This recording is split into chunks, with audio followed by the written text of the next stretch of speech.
ত্রিপুরার অন্যতম বিশ্বস্ত গহনার ব্র্যান্ড স্বর্ণকমল জুয়েলার্স বুধবার আগরতলার প্রেস ক্লাবে এক বর্ণাঢ্য অনুষ্ঠানের মাধ্যমে স্বর্ণ অক্ষয় ও Akshaya Tritiya offer 2025-এর lucky draw বিজয়ীদের পুরস্কার প্রদান করে।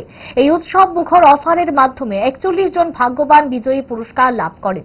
বিজয়ীদের মধ্যে 36 জনকে স্বর্ণমুদ্রা, 3 জনকে হীরার আংটি এবং 2 জনকে সোনার হার উপহার হিসেবে স্বর্ণকমল জুয়েলার্সের প্রতিষ্ঠাতা গোপাল চন্দ্র নাগ নিজ হাতে তুলে দেন।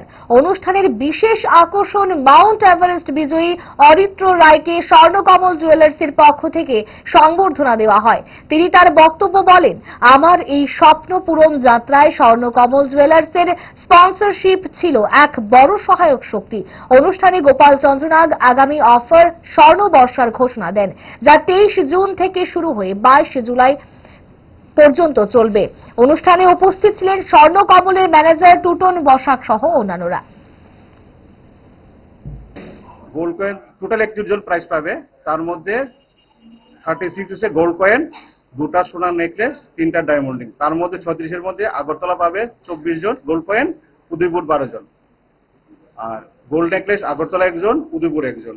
ডায়মন্ড রিং আগরতলা 2 জন, উদয়পুর 1 জন। সব মিলে টোটাল 41 জন ভাগ্যবানকে আমরা আজকে প্রাইজ দেব। আমি অসংখ্য ধন্যবাদ জানাই স্বর্ণকমল জুয়েলার্সকে to support my journey.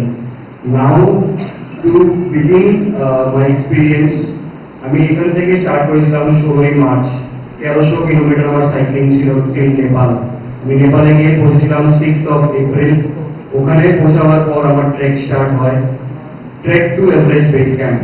Base camp পর্যন্ত আমার পৌঁছাতে মোটামুটি লেগেছিল 9 থেকে 10 দিন।